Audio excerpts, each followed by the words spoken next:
Welcome to On the Bubble Podcast, episode 95. I'm your host, Vasa J. Wedan. With me is my co-host, Yuki Lee Bender. Today, we're going to be doing our first look at the Hunted spoilers. We're going to be talking about the heroes and mainly the expansion slot cards. So, the cards are going to be played in CC.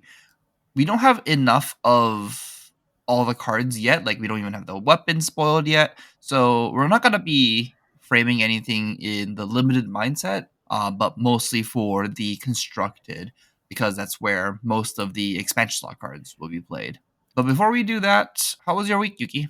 My week's been okay. I've been mostly kind of resting, to be honest. I have a bit of a cough that's been kind of persistent. The doctor says they think it's bronchitis, which is not really a huge deal, but it is annoying and it does linger for a while. So yeah, I've been sort of not doing a whole lot, but taking some time to rest and get ready for the holidays. Been going to armories a little bit. We drafted yesterday at Armory, actually. I was the third Aurora in a 6-person pod, and my deck was not very good. I agree. Your deck was not very good. It was watching some of Yuki's games was very entertaining. The deck getting to the pitch stack scenario and being like, wow, is the best line actually to Starfall for 2 pass? Yeah, there was a lot of Starfall for 2 pass. There was a lot of staring at my hand. I'm like, I can do a 3-card 6. I have an embodiment. I'm like, I can do a 3-card 6, make an embodiment. Surely there's something better than this. And I'm staring and I'm like, no, there's just a 3-card 6, make an embodiment. I'm like, can I get more value out of blocking? No. My hand blocks for 2. These 3 cards block for 2. I have a yellow discharge and a yellow and a blue, I don't know, blasted oblivion or something awful. I saw a hand once that was just like, ooh, Yuki's best turn is blue fry into Starfall. Ooh.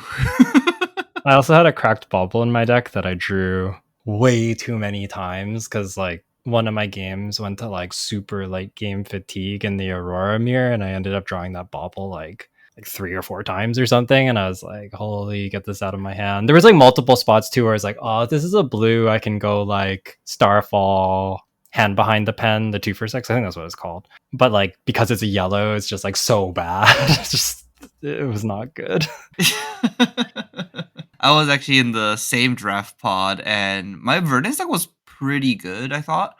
But in my first round against the Florian, in the pitch stack scenario, he had Seeds for Tomorrow.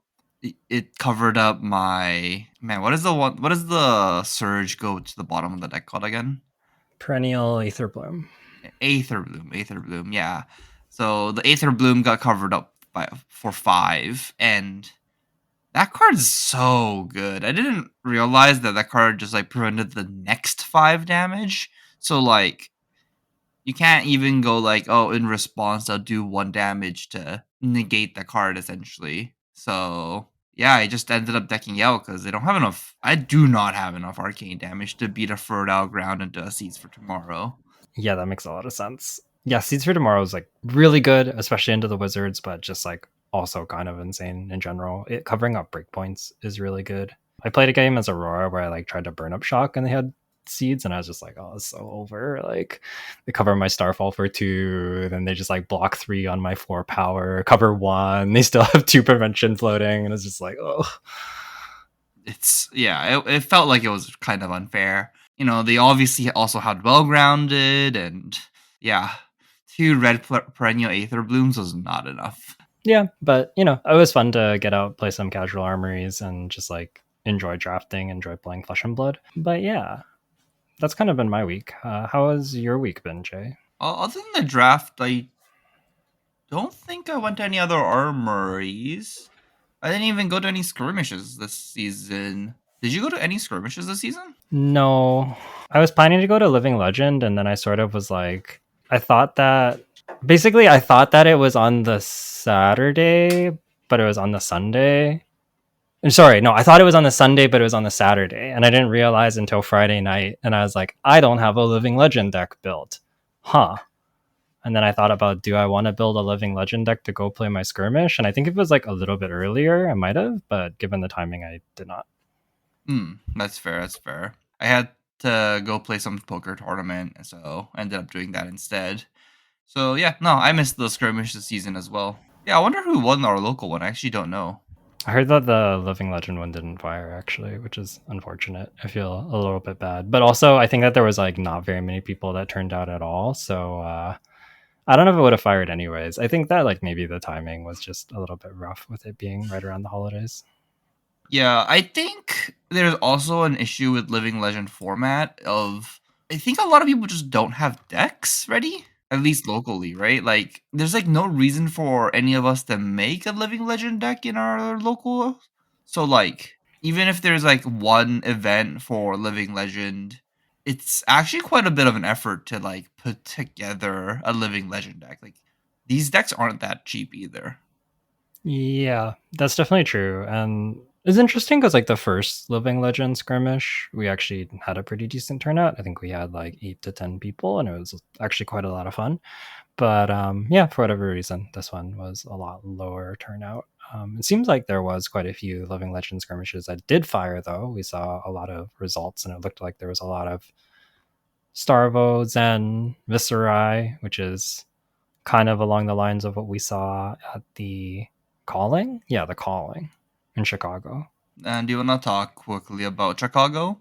I guess first off, saying congrats to Michael Hamilton for winning another event. It's been a while since he won an event, but he rises to the top again. Yeah.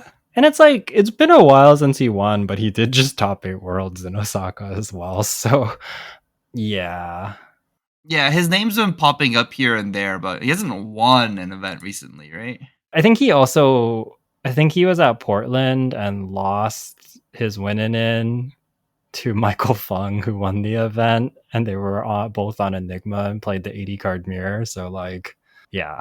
Yeah, he's been having a pretty good season. And so has Pudding Tam, who wait, am I getting? No, I'm getting events mixed up. He was in Kuala Lumpur. But yeah, anyways, there's a bunch of names from this weekend that we've just been seeing again and again and again, and it's just so impressive. So shout out to Michael Hamilton for winning on Starvo, which seems fitting. You know, he won at least one calling on Starvo, and has won a fair bit with Guardian in general. So very cool to see him do well again. And I think in that topic, we also saw 2 Chains and Viscerai as well. Surprisingly, no Zen. Zen was sort of the talk of the town. Didn't really see it transpire. I suspect maybe the Starvo decks kept him down a little bit, but Zen's still really good. I think there was still some at the top tables, and I wouldn't be, if there was like more callings, I wouldn't be surprised to see some amount of Zen's top. Yeah, that makes sense. But speaking of Zen, I guess there'll be a congrats to Nick Butcher who won calling Kuala Lumpur with Zen, right? So instead of the LL format, Zen's making a comeback in CC. Yeah, I think he won. I don't have a list of all the events, but like I think he like also won the Battle Hardened. I think he won like all but like one event over like the last 2 weeks or so. So yeah, Zen has been doing really well, and sort of the talk that everybody's been having is, wow, MST sure is a good set, because of course Zen been winning a bunch lately. Enigma has been kind of the best deck all through RTNs and won worlds and one calling Portland and is like still just very good. And then we also have New, who is, you know, made finals in Portland and has been popping up as well. Maybe not quite to the same success as Zen and Enigma, but definitely also a very good hero. Yeah, I think the only other hero other than the Mystic heroes have been Aurora. That's like kind of been popular. And Yeah. everyone else kind of feels lacking right now. Yeah. Like I think Viscerai is okay. I suspect that he will go during Living Legend season, but I think at the kind of like highest level, Viscerai is maybe slightly worse than some of the other decks. Like his Zen matchup is a little bit rough, and he's still like very good. I don't want to like talk down about Viscerai. I do think that deck is very good, but it does seem that he hasn't had quite the same success as the Mystic Heroes and Aurora at big like tier 3 and 4 events. Although he did very well towards the tail end of not Road to Nationals, ProQuest. Mm-hmm. So yeah, I think a bunch of these heroes are going to be hitting LL very early into the new year. I suspect during the first RTN season, we will probably see Enigma go, possibly see Zen go. I wouldn't be surprised to see Viscerai go. I think he's at like 800 points. I think it's like a 1500 point season. So yeah, the landscape of CC is going to be changing a lot in the coming months, not only because of the hunted, but because of a bunch of very powerful heroes being pretty close to living legend and a bunch of points being on the line as well. Fair enough. Fair enough. I guess that's also another segue for the scheduled BNR announcement that happened kind of like today. And that's just pretty simply all formats, no changes. The next BNR announcement is March 4th in 2025. So that's right before Pro Tour London. Yeah, I think it's like after RTNs wrap up and then before Pro Tour London. And I think that makes sense. Even though the meta has been consolidating towards the MST heroes, we still see like we talked about 4 different decks on top and some competitors like Viscerai still having game. And I think for a format that we've been playing for this long, right? Like going all the way back to Worlds and even ProQuest season, basically the same format. Like we had Dash.io and some bans there, but largely the format has remained unchanged. I think it's reasonably diverse, right? The formats do tend to get narrower as you know, there's more games and people kind of solve the format, so to speak. Yeah, and as you said, like the Mystic Heroes do look like they're gonna Living Legend soon, anyways. So like, what do you even hit from them? Like levels of enlightenment? Like that's like the only card I can think of. Yeah, I've heard some people say like take a chi or two, like take homage or something, but I don't know. I No, think not my homage. yeah, I think you can kind of just like let it run its course. But so it's going to be an interesting year coming up for Flesh and Blood. Very curious to see what's going to happen, and yeah, looking forward to the Hunted and the new set. On that note, we can go and start talking about the exciting new cards that we've kind of seen trickling in. But before we do that, just quick shout out to our Patreon. Just wanted to say thank you to all of our patrons who get back to the show. You really help us continue doing what we're doing, and we really, really appreciate your support. So yeah, can't say thank you enough, and excited to be discussing Limited with all of you once the Hunted comes out, and talking about new CC decks with all the new heroes. So I think there's a lot of exciting stuff to come for that Patreon Discord. And thanks to all of our listeners too, even if you're not somebody who is able to give back, we still appreciate you tuning in, listening to the show. And Then let's start off by talking about Arachne. yeah, so notably there's 2 Arachnes. Let's start with Arachne Marionette. So Arachne Marionette is a 40 life chaos assassin hero with 4 intellect, and their text box says your attacks with stealth that are attacking a marked hero this turn get +1, and when this hits, this gets go again. And then at the beginning of your end phase, if an opponent is marked, you become a random agent of chaos. So quite a few things to unpack here. First off, what is marked? Marked is a mechanic that all the heroes in the Hunted seem to have. It seems like there will be cards that mark your opponent, and when your opponent is marked, they get a token, and the token just says marked. You are marked until an opponent hits you, and there will be effects on all of the heroes' text boxes that care about marked, and it wouldn't surprise me if we see card effects that care about marked as well. And then there's a number of cards that will apply marked. So basically, the way Arachne Marionette works is if the opponent is not marked, you don't have any text. If the opponent is marked, your stealth attacks will get the +1 and go again if it hits. And if you don't hit, they will remain marked because you didn't hit them. Hitting them consumes the mark, and then they will transform into one of these random agents of chaos. And there are 6 of those. We've seen 2 of them so far at the time of recording on the 17th. Do you have anything to talk about with Arachne Marionette, or should we just go into the Agents of Chaos? I guess let's quite very quickly talk about the marionette's ability. Is the first line of attacks is your attacks with stealth that are attacking a marked hero gets +1, and when this hits, it gets go again. Yeah, it's pretty powerful. Yeah, it's a powerful ability, right? I I guess it just depends on how hard it is to mark your opponent. But once they're marked, Arachne is very good, right? Like Hmm. it's interesting because like from your opponent's standpoint, it depends on how powerful the Agent of Chaoses are. It's gonna be this weird dynamic of like, oh, I'm marked currently. They're attacking me for like a 0 for 4 go again, essentially because of the +1, and they wanted to hit because they wanted to lose. You want to lose the marked trigger, if that makes sense.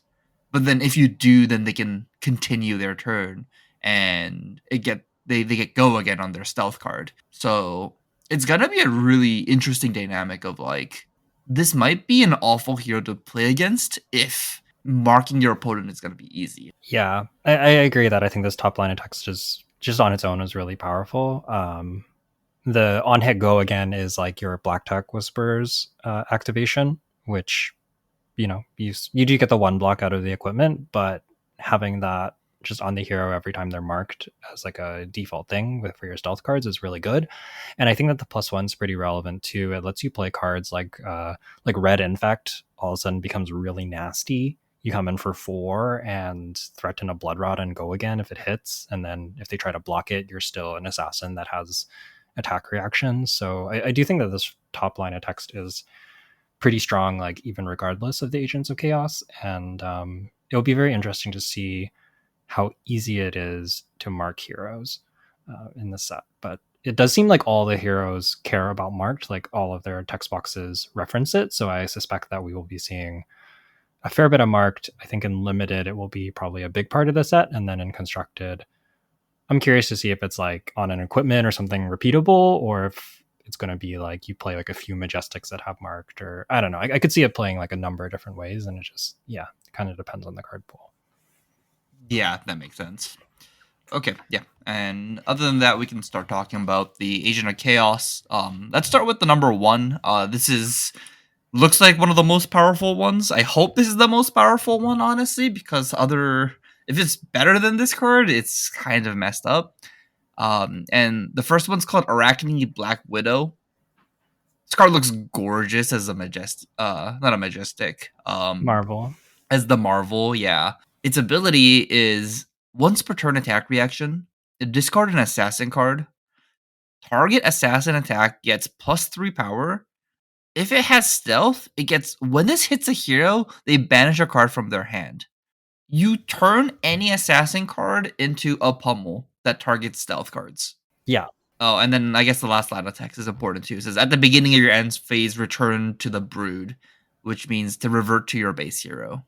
Yeah. And just as a rules thing, all of the Agents of Chaos have a number assigned to them. So this says 1 in the top left. And if you roll a die, which is presumably how people do this, there's 6 zeros. If you roll a 1, it's always Arachne Black Widow because she is Agent of Chaos number 1, for example. And your life doesn't change when you become these heroes. You are still the same hero. If you have plus intellect or minus intellect, you keep plus intellect or minus intellect, so you are like functionally the same hero. But yeah, this effect is really really powerful, and it's also nasty that you can just target, like you only get the pummel from the banish effect from the stealth cards, but you can still target any assassin attack. So you can just like target a leave no witnesses or a surgical to pump it over. You can even target like a dagger if they're close to lethal. Yeah. Yeah, it is really strong. That's like, man, like imagine giving a surgical disability and being like, oh, you banish a card from your hand first, and I'm also gonna rip a card from your hand, and it's gonna be like a 2 for 7, right? Like it's No, you won't do that because surgical doesn't have stealth. oh, surgical doesn't have stealth. It has to be prognosis. Yeah, so with like prognosis and bonds, this is really really gross. But with surgical, I mean, it's still good with surgical and leave no witnesses because you pump over your thing that takes a card from them. You're not getting like 2 cards from them. Oh, okay. So it's not you don't get two cards from Leave No Witness. You don't get two cards from No, no. okay from Surgical. Just Prognosis of Bonds. And I guess this is an attack reaction for Bonds. So then you only need to have like one more double reaction. Yeah, a double react, yeah.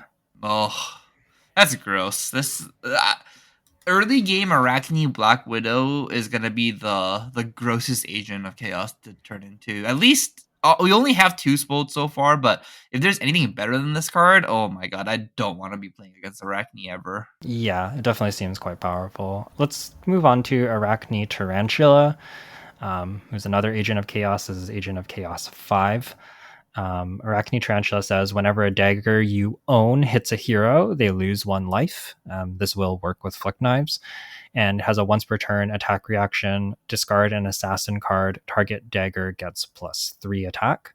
At the beginning of your end phase, return to the Brood. So presumably they all just go back to Arachne Marionette at the beginning of your end phase.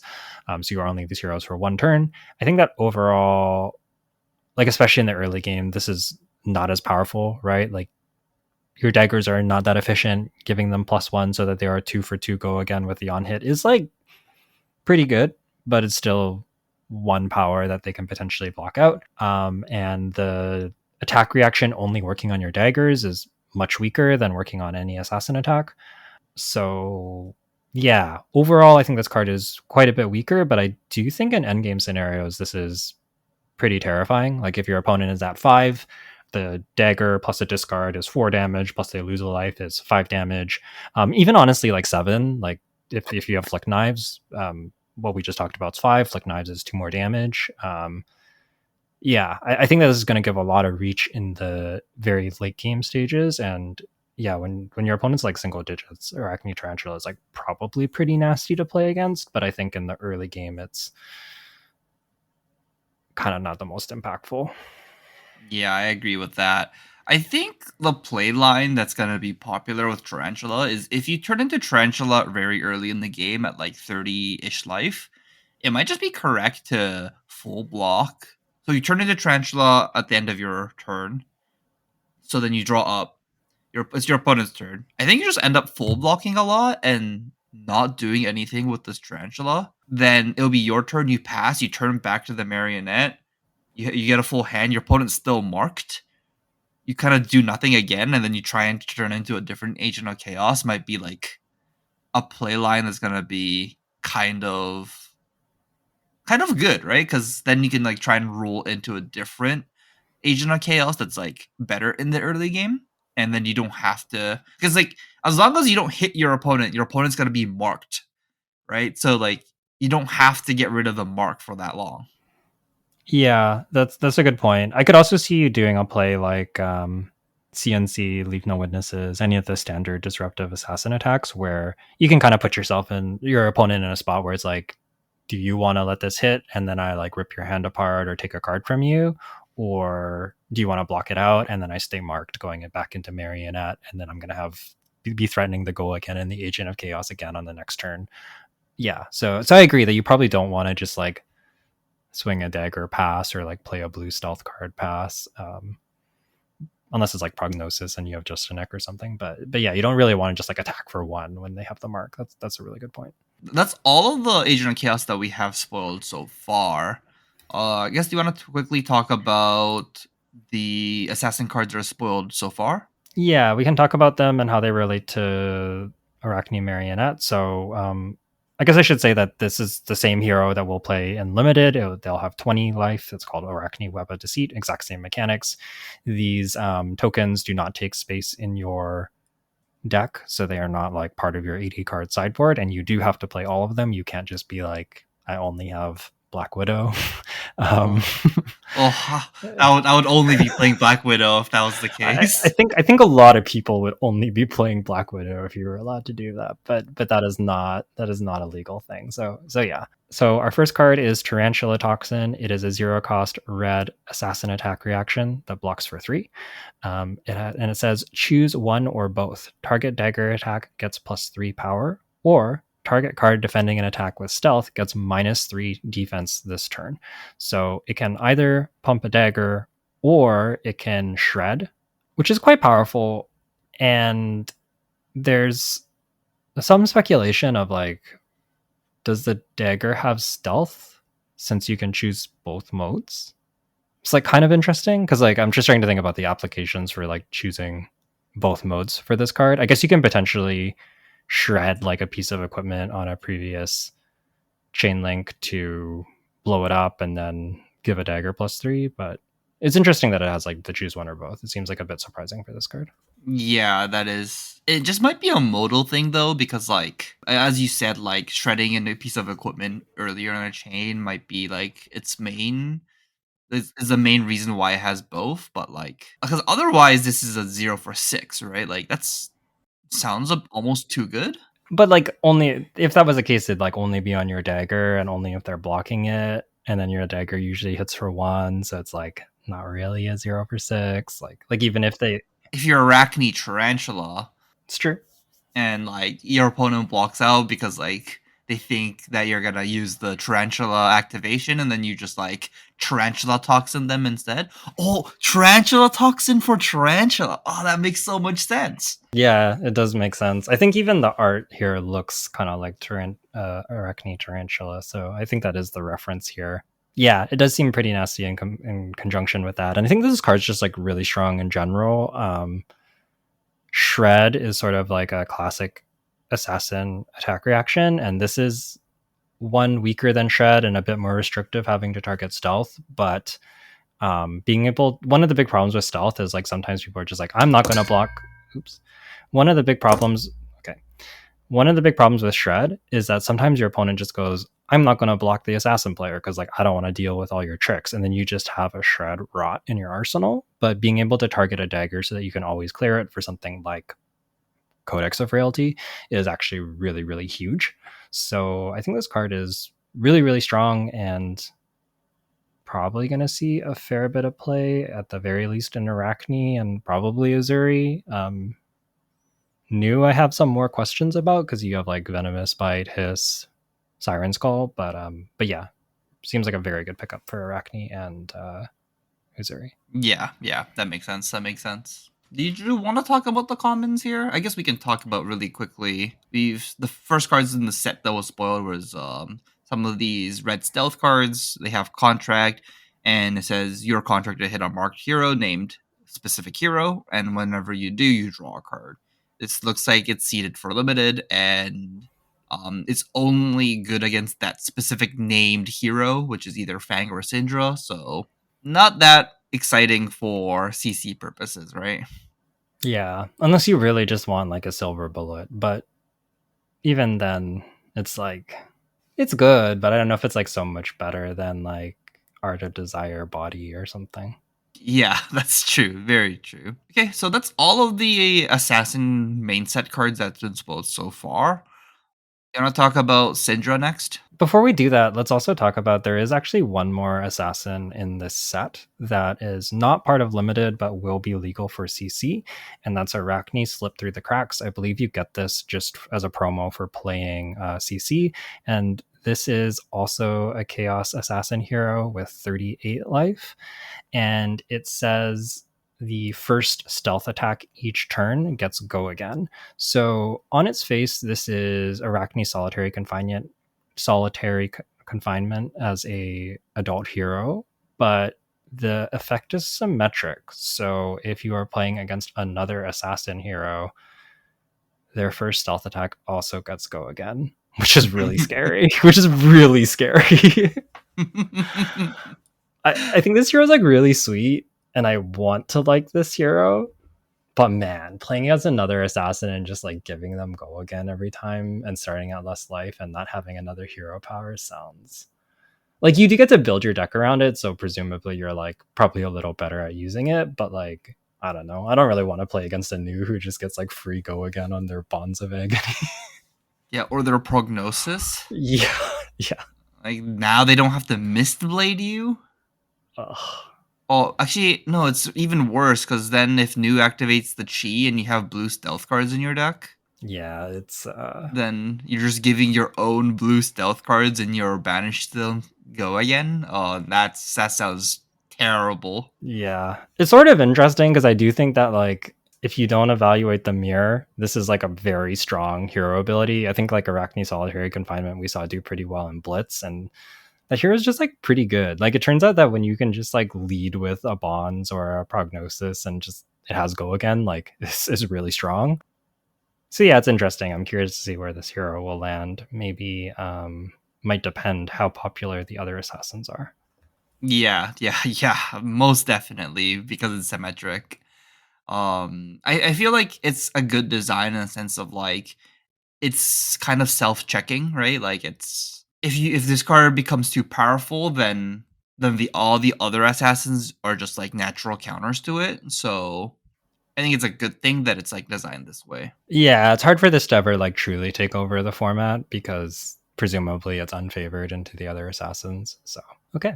Next we can talk about Syndra, Jakaya of Retribution. I think that Syndra and Fang will be a little simpler to explain. Arachne has so many mechanics with like all the agents of chaos and other stuff going on. Syndra and Fang are a little more straightforward, at least like mechanically speaking.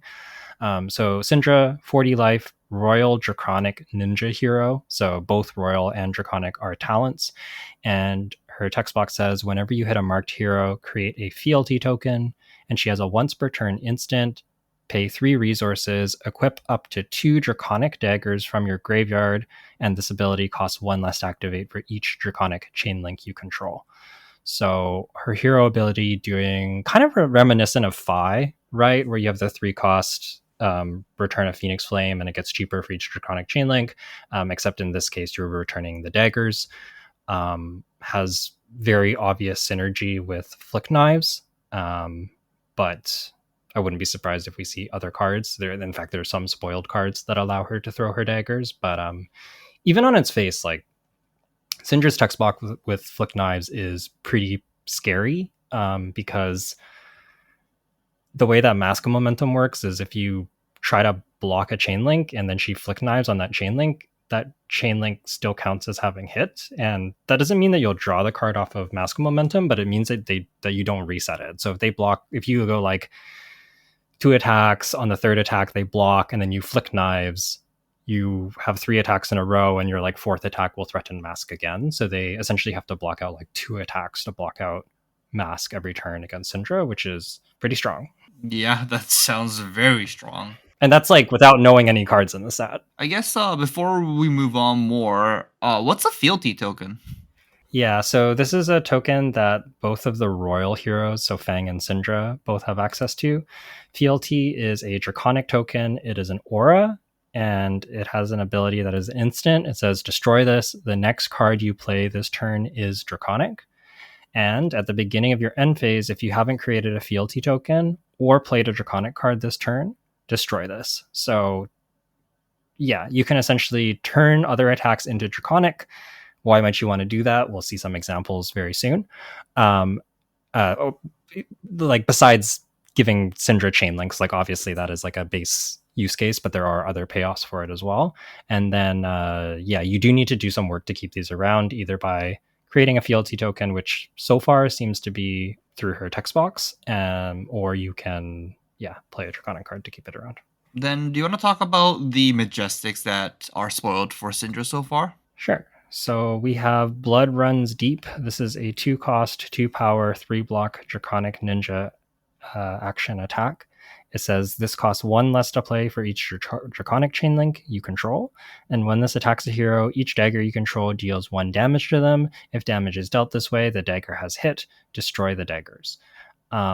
So on its face, if you have 2 Draconic Chainlinks, this costs 0, and it will do 2 damage. It has go again, and it will flick both the daggers essentially and do 2 more damage that they can't prevent. So this is sort of like a 0 for 4 that they can't prevent.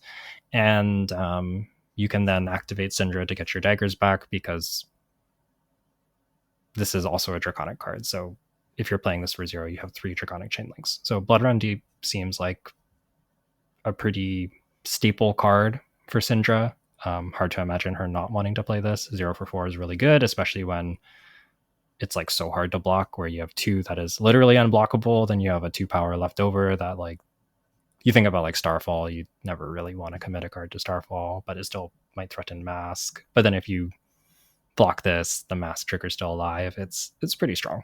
Oh, I just realized that Syndra says equip up to 2 Draconic daggers, so the daggers that Syndra gets to play are going to be Draconic too. So it kind of feels itself of like if you attack dagger into this, then it flicks the daggers you've already attacked with, and then I guess it'll reset once it comes back, right? Yeah, presumably. We'll have to see what her daggers do. I sort of suspect that they won't just be like pure Kodachis. If her weapons are Kodachis, that sounds like super, super powerful to me. So I suspect that she might have some kind of drawback on it or some kind of like hoop to jump through to get go again on them, but we'll see. I guess there's also the possibility of her daggers having on hits, but again, like that seems potentially really powerful. So yeah, very curious to see what Syndra's daggers are, but yeah.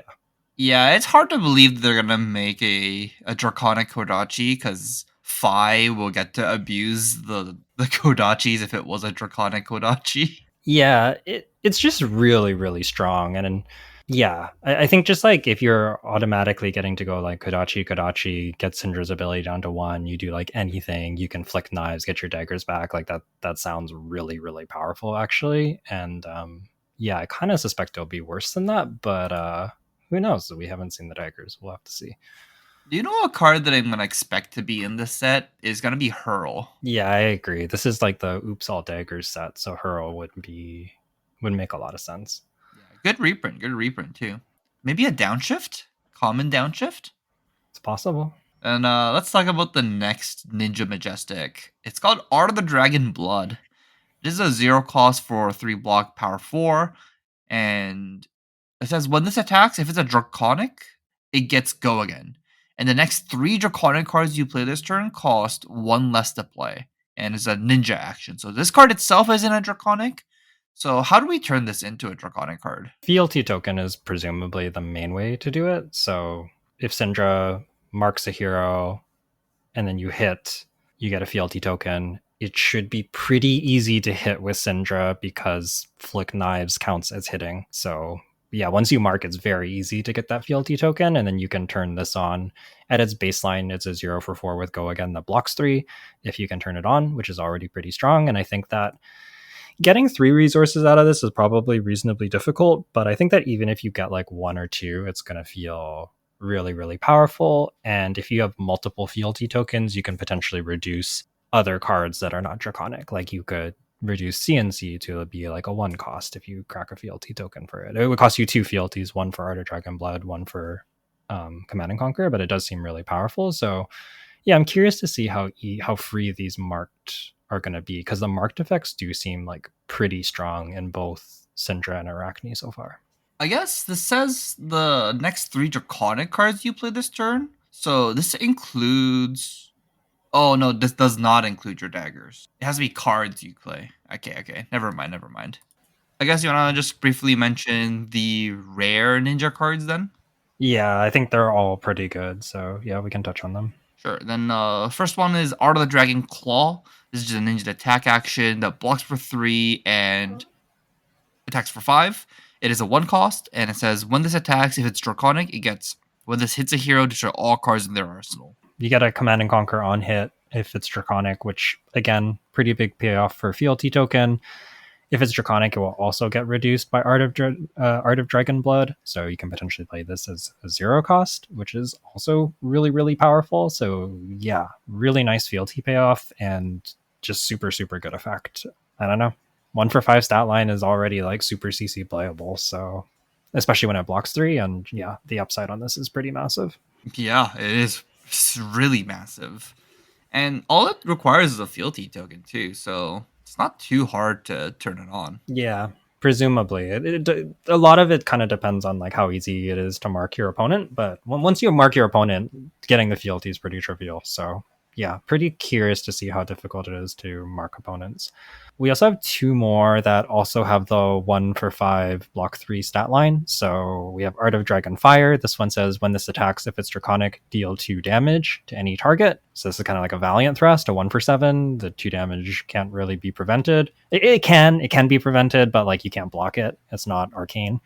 And it notably as any target. So Dromai is not in the format, but like you could deal 2 damage to Kyloria and Living Legend or something, I guess. If there's allies, it could be relevant. You can get like a Cell Sword against Kasai, something like that. Yeah, that makes sense. That makes sense. Pretty decent card, right? Like 1 for 7 is a good stat line. Yeah, I mean like Chase the Tail is a 1 for 7, right? So Chase the Tail pretty good. I mean, it has Go again, but the hoop is harder? Question mark. I guess we'll have to see. The Chase the Tail seems harder, but maybe I don't know. Maybe these fealty tokens will be hard to get. They do seem pretty powerful. Fair enough. Then what about the last one, Scale? What does that one do? So also 1 for 5. If it's Draconic, it gets when this hits a hero, put a -1 counter on an equipment they control. Then, if it has 0 defense, destroy it. Yeah, nasty. I mean, like the drill shot on hit is like already crazy, and the fact that you also get equipment destruction is pretty gross. So this will work against any like 0 block. It will also work against anything that has like 1 block, and then you can lower to 0. So Tunic comes to mind as a prime target that a lot of decks are playing. Notably, this won't work against anything that doesn't have a block value. So if it's a Pearl, like say Crown of Dominion, it won't work against those. But yeah, some on rate equipment disruption or destruction is also pretty good in the right meta, I think. Maybe even just in general. Like if Tunic is running around a lot, this is a pretty sick card. Oh, the skill's Tunic. Oh, that's gross. Yeah, it kills Tunic, kills Snaps.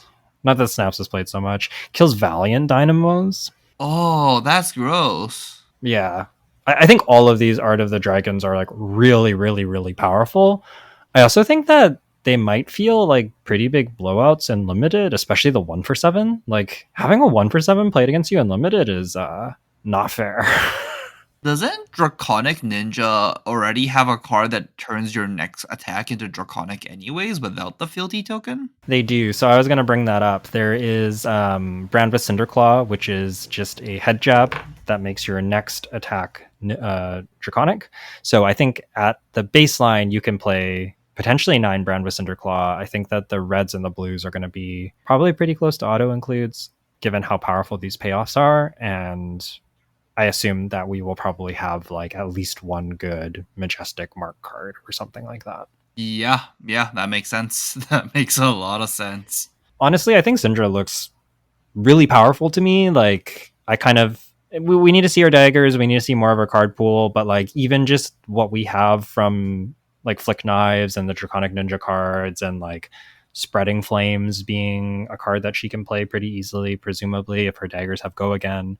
Syndra looks really powerful. I think she's going to be a good CC deck, like at least solid. Even without playing any of the mark cards so far, we can kind of already see that we can do disgusting things with Syndra in CC. So, yeah, I guess there can only be more upside from here, right? Yeah, Syndra's a hero I have my eyes on, and I think that she might play a variety of ways. Like I could see her being very aggro, depending how easy it is to give the daggers Go again. You might almost be able to be like a bit of an Ira. Like maybe you can go like dagger 1 for 5, Flick Knives, activate Syndra, like and that also seems pretty good. So yeah, potentially a very interesting hero. She might be able to be built in a number of ways. I guess she does have like the rider of needing Draconic cards, which somewhat limits what you can do, but Syndra looks very cool. There must be other cards from Uprising too that might be powerful in this deck.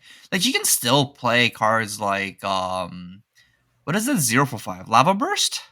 Yep, she can still play Lava Burst. She can still play Blaze Headlong.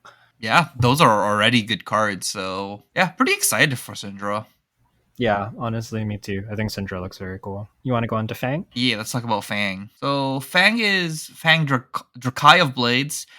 He is a Royal Draconic Warrior hero with 40 life, 4 intellect, and he reads, whenever you hit a marked hero, create a fealty token. And if you control 3 or more fealty tokens, daggers attacks costs you 1 less to activate.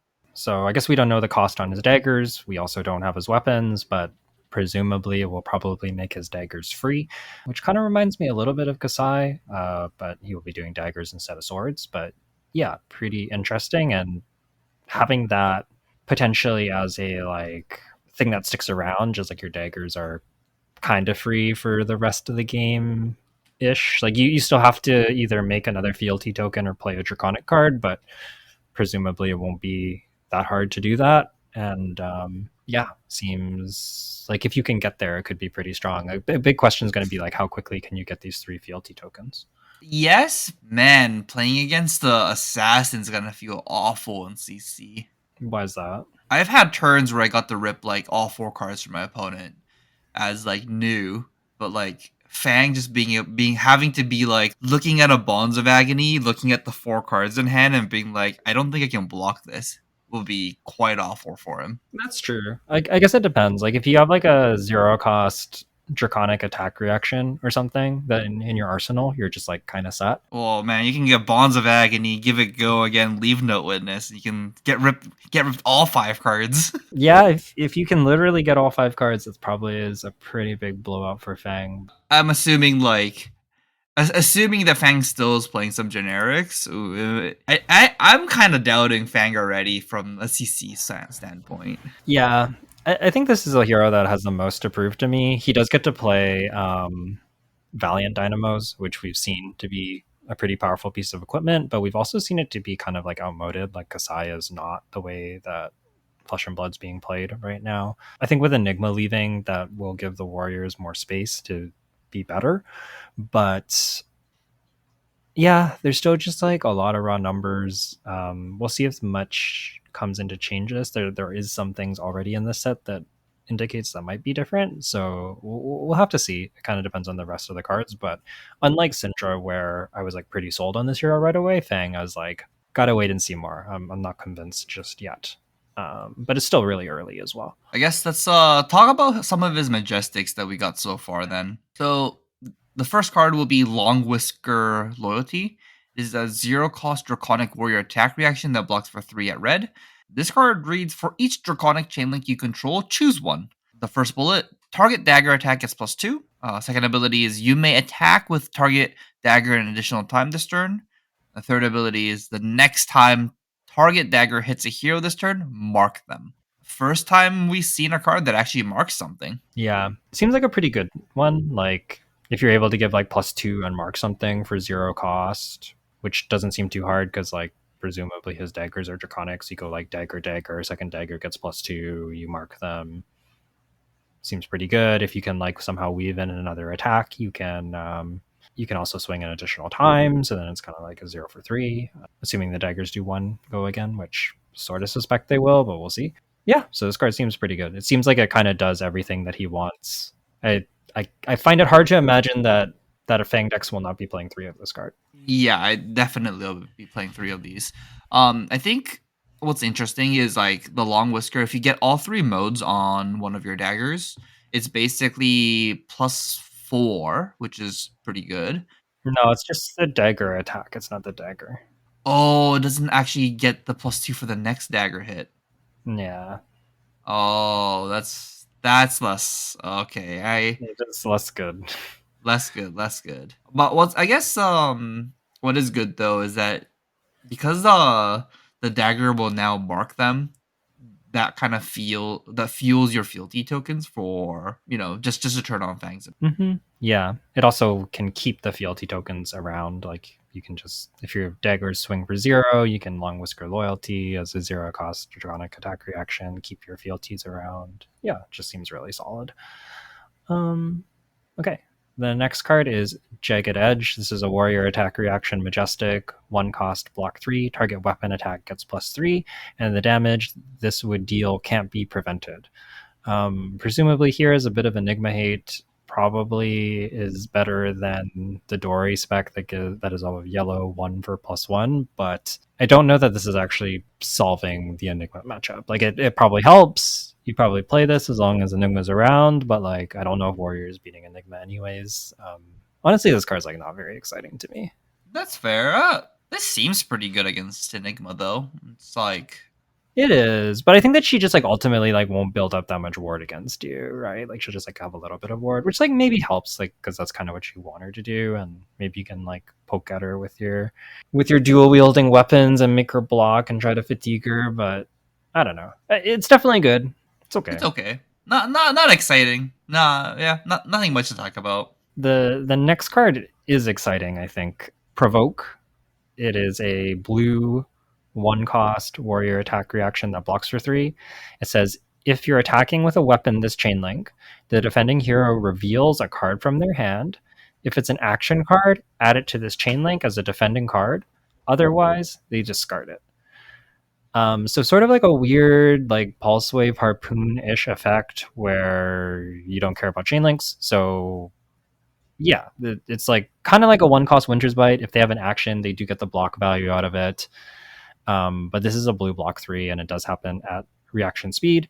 And if they don't have an action or they don't want to give you their action, they will still have to discard the other cards. So if they have like a lightning press, you're playing as Aurora, and they show you the lightning press, they will discard the lightning press. So you always are getting a card. Sometimes they get the block value, but I think that as far as like a blue block 3 goes, this is just really solid. I think the key point here is that if it's an action card, it goes into the chain link as defending card, which means it triggers reprise. Mm-hmm.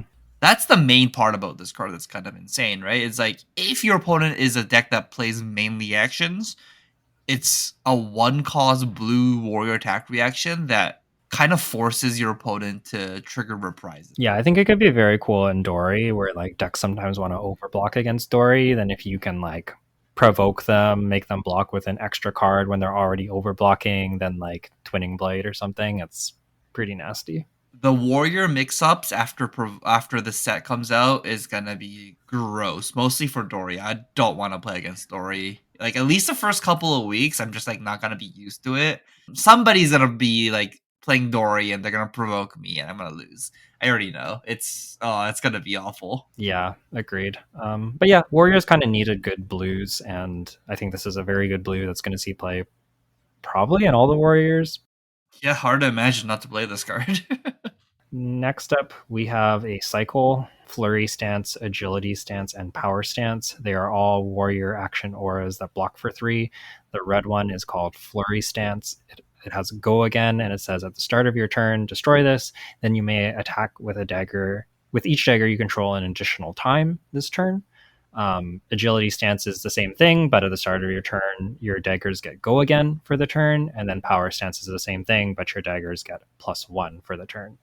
So the +1 on power stance is the blue, the additional attack is the red, and the go again is the yellow. So like theoretically, you can set up like a little baby combo with this, where you like build your own blood on your hands or something. If you can get these together in multiples, I don't know how real or not that will be. Fang attacking for 0 presumably will like help with this a little bit.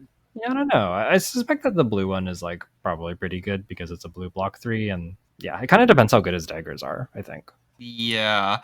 One thing that's kind of alarming here will be agility stance. So it says at the start of your turn, destroy this, then your dagger attacks get go again this turn. Does this mean Fang's daggers don't have go again? Yeah, I also wonder this. I wonder if it's like a conditional go again, like maybe you need to play a Draconic card and then it gets go again. I don't know. I'm the more I read Fang's cards, I'm like, are you okay, Fang? Like, do you need more help? Yeah, I also have some questions. These are like you just compare these to the rare cycle that we talked about with Syndra, and it's like these are not the same. No, they got different treatments. Yeah, so we'll see. Maybe they've done something sweet with Fang. Okay, then let's talk about the cycle of draconic actions that both Syndra and Fang gets to play. So there is a cycle of this. It's a 0 cost, a 1 cost, and a 2 cost. They all block for 3. They're draconic actions, and they all read the same. It says when this attacks a marked hero, create a fealty token. And the red one attacks for 4. Sorry, the 0 cost attacks for 4, 1 cost attacks for 5, and 2 cost attacks for 6. Wasn't there a 3 cost that attacked for 7? There is not, or I don't think so. I don't think we've seen one. So we have the like wounding blow. We have wounding blow, critical strike, and brutal assault stat lines with upside, which historically are pretty playable cards. It's also very cool that when you play this, you get the fealty token just as like on attack trigger, and it doesn't consume the mark, so you can potentially get 2 marks from this. So potentially a good thing for Fang, right? We're talking about like how quickly can you get his hero power online. Well, yeah, if you're able to mark them, play one of these, you get one for sure, and then they have to deal with this on hand. Otherwise, you get a second one. Is Yeah, no, not an interesting design, but like definitely playable. Yeah, I think I'm going to see play, especially the 0 for 4. Like in Syndra, we kind of talked about how strong those fealty tokens are, and this is just like again. I mean, yeah, I guess like it's how easy it is to get the mark card, but like 0 for 4 block 3 draconic card is like just solid. Yeah, it's a good stat line. Yeah, it's just a good stat line. Has upside, has the right types on it. I don't know. That's often just enough. It wouldn't Mhm. surprise me if these see CC play, and I think they'll be probably really good and limited. Yeah, they'll definitely be good in limited, and we'll see in CC. These are commons too, which is like pretty sweet for limited. Then let's talk quickly about the last card here. It's Proclaim Vengeance. It's a 0 cost instant and pitches for red, and it says mark target opposing hero. If that hero is Arachne, you gain a resource.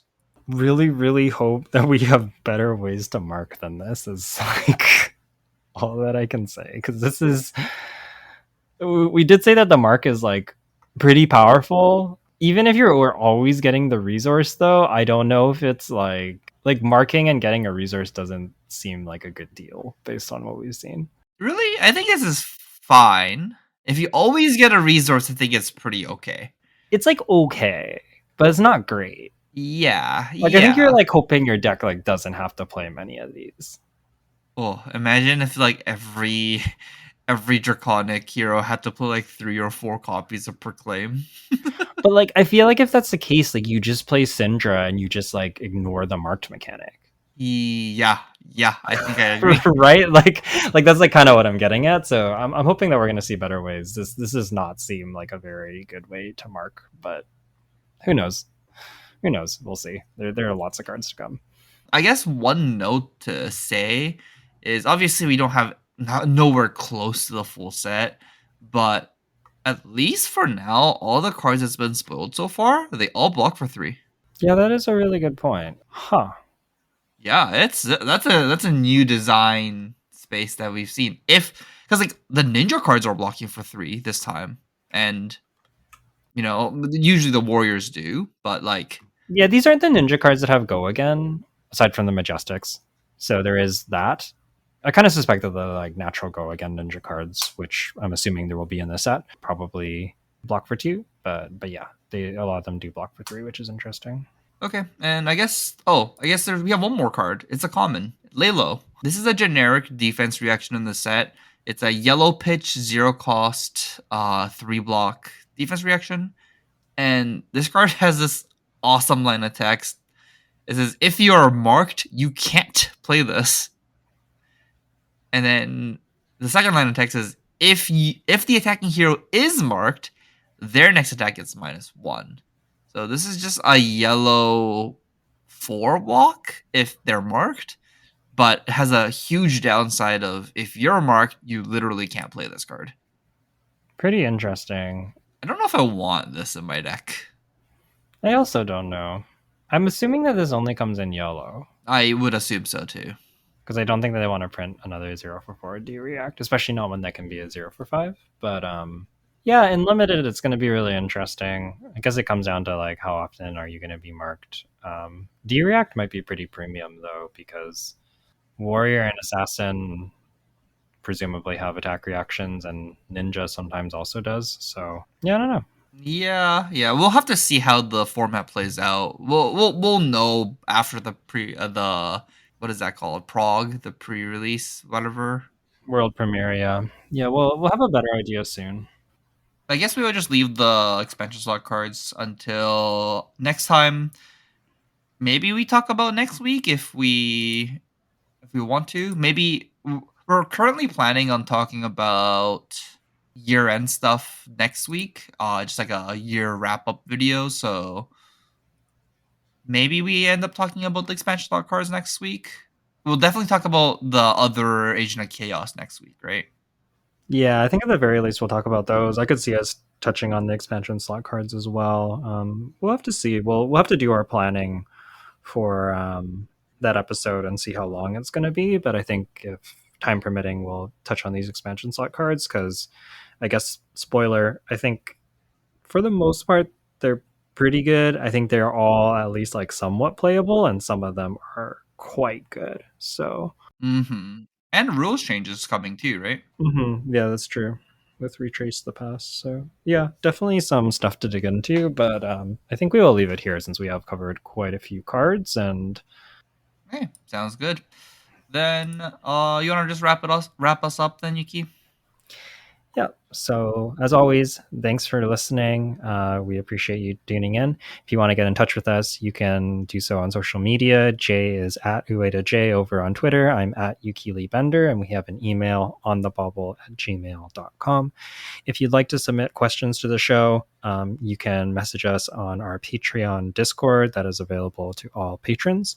And sometimes we will answer those on the show, or sometimes we make entire episodes out of them, as we did with the deck building episode. That was actually a patron request. So if you have questions that you want to get in, feel free to get in touch with us there. And that's going to wrap us up. I wish all of you happy holidays, happy new year, and I guess it's not literally the end of the year, but it's getting to that season. And yeah, looking forward to seeing you all in 2025 and having a new year of Flesh and Blood with all of you.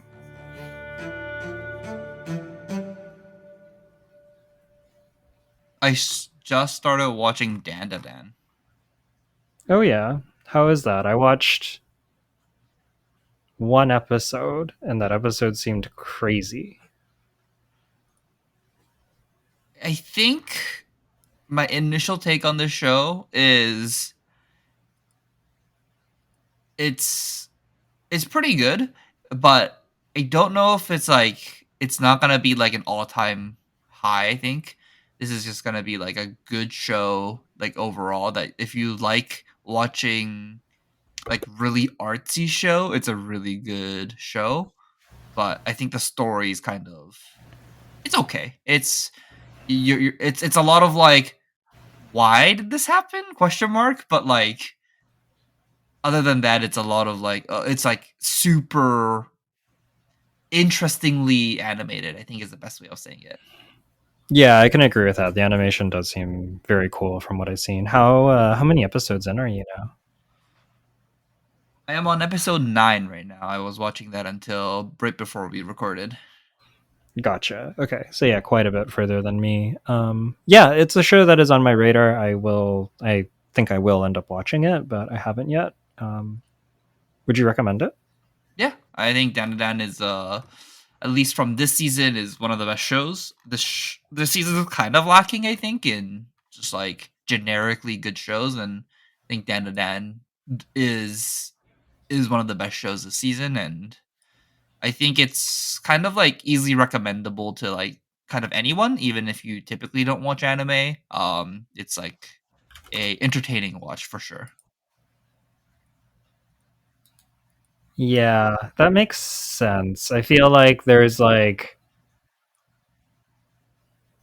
some leftovers, or like not leftovers, but like sequels to shows. But like some of the bigger titles are like sequels to shows. But if you're like not somebody that was already watching those shows, it's like eh. Yeah, there's a lot of season twos this season. Yeah, there's like Bleach, there's ReZero. I think it's not even a season two. It's like season like 3 or 4 or something. It's like Blue Lock. There's It's like a bunch of sequels right now. yeah, ReZero is like season 6 technically or something like that. Something like that. Yeah, I Yeah, don't know. there's a bunch of season 2, Blue Lock season 2, Shangri-La Frontier season 2. Yeah, there's a lot of season 2s, but There's a not Dragon Ball. I didn't yeah, know there was a Dragon Ball. Dragon Ball was I think it started like 6 months ago, 5 Okay. months ago, something like that. Yeah. Yeah, it's I'm more excited for next year's stuff, but at least this season, it's okay. It's okay. There's some entertaining shows, but it's mainly just like sequels of like already good shows. Yeah. Yeah, that makes sense. I have been going back and watching JoJo with Ellie, which has been pretty entertaining. Somehow I never got into the series. I remember it getting animated initially and checking it out, and I think I kind of bounced off of it. I think it might have just been like I was watching it with somebody, and then for other reasons, like kind of had a bit of a falling out with that person and didn't really like continue talking to them that much, and then just like never really finished watching the show. So I kind of think like maybe that's why I never got into the series, but it's been cool going through it. It's been, yeah, honestly pretty enjoyable, and I think we're like partway through season 5 now, so yeah, JoJo pretty good. Which one is season 5 again? Is it The one in Italy. Oh, the one in Italy. Okay, okay. Um title. Uh Bad with titles.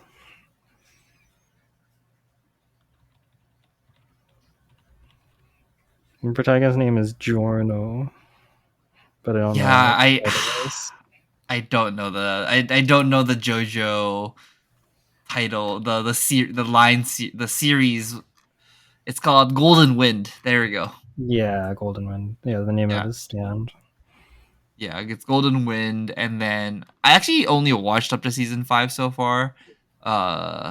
Stone Ocean I think is after that, and I should watch that. So, man, there's a lot of JoJo seasons. And I guess for Yeah. the people who don't know what JoJo Bizarre Adventure is it's kind of like an overly exaggerated fighting action show. Yeah. It's like very, yeah, it's very stylized. It's sort of like, it's hard to even like say like what time period it's from because it spans a variety of time periods, like both when it's set and when it's created. It's just like a very long running series, but it does have sort of like a retro vibe to it and very much like its own feel. Um, but yeah, it's sort of like a lot of like kind of standardish shonen stuff with like action shonen fighting stuff with like kind of like an over the top, little bit bizarre, a little bit weird twist to it.